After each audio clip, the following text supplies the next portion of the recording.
All right, we're gonna flex test the Forester Wilderness here.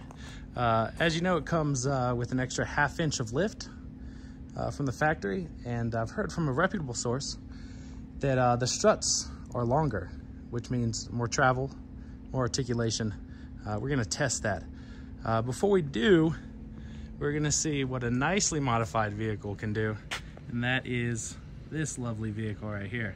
It's got Ironman with medium springs, and in the past, I've done a double diagonal test, a total of 4 ramps, 2 stacked in one back corner, 2 stacked in the opposite front corner, and I've carefully measured.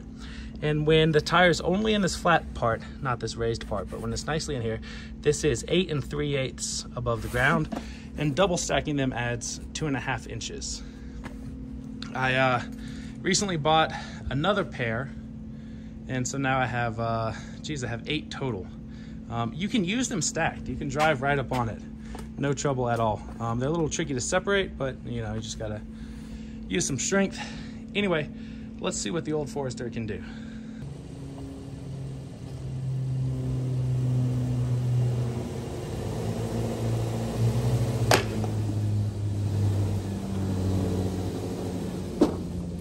That's impressive. That's very impressive. Let me walk you around. Good compression up there. Good extension.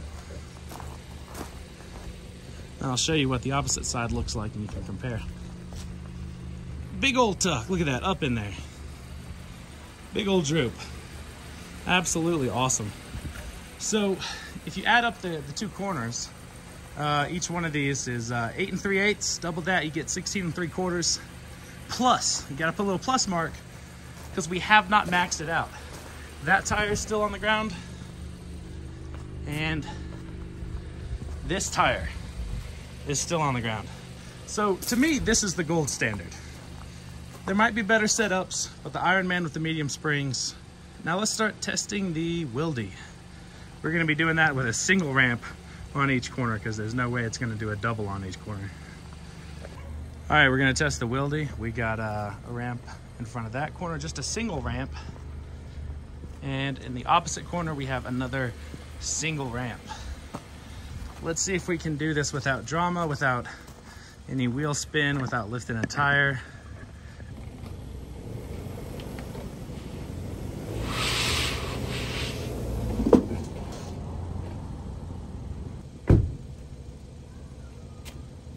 Terrible articulation. The Swaybars are ruining everything. Let's see, got that one nicely positioned on the ramp. Pretty big tire in there here. Let me see. Yeah, that ain't nothing. And see what's going on the other side. Got that tire nicely positioned. There was quite a bit of drama. I mean, we got wheel spin up here, and we got wheel spin in the back, which is what you want to see. You want to see a front wheel spinning if a back wheel is spinning, and vice versa.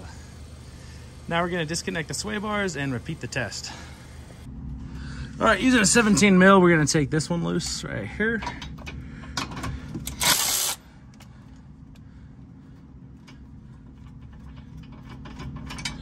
Nice. So this is your sway bar. Well, part of it runs all the way across.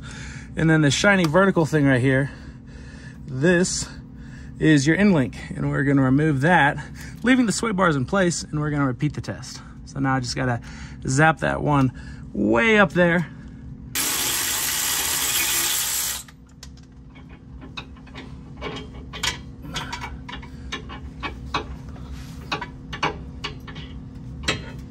And that's the end link. Now we're gonna do the same thing on the other side. All right, the sway bars in the back aren't quite as beefy, neither are the fasteners. Here's the little baby end link right here. We got a 14 mil up here and probably a 14 mil on the back side of that knuckle. Let's get the top one. Nice. Now let's get that back one.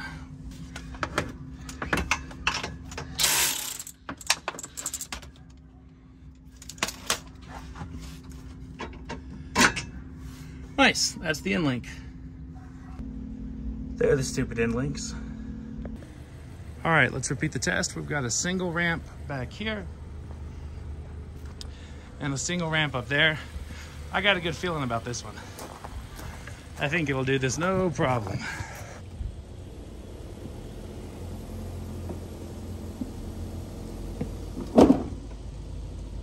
No tire spin, no loss of traction.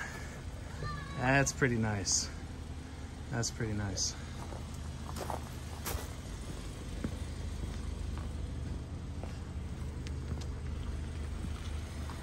Yep, much better, much better. All right, now it's time for the real test. Sway bars are gone and we got the double diagonal set up. So that means we got 2 back here on this corner. And we got 2 up here. This is the big test. I will be extremely impressed if it can do this without getting dramatic or lifting a wheel. Here we go.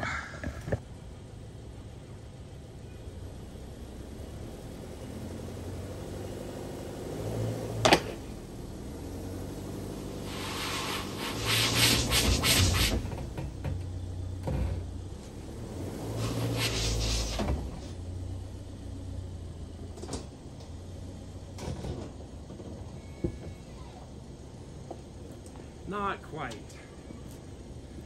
Not quite, but that's pretty close. That is pretty close. There's just probably a couple inches under that tire.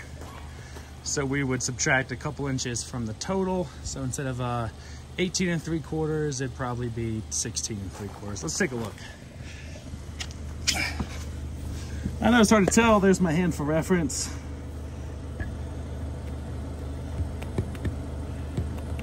Yeah, I don't know, 2.5 inches, something like that.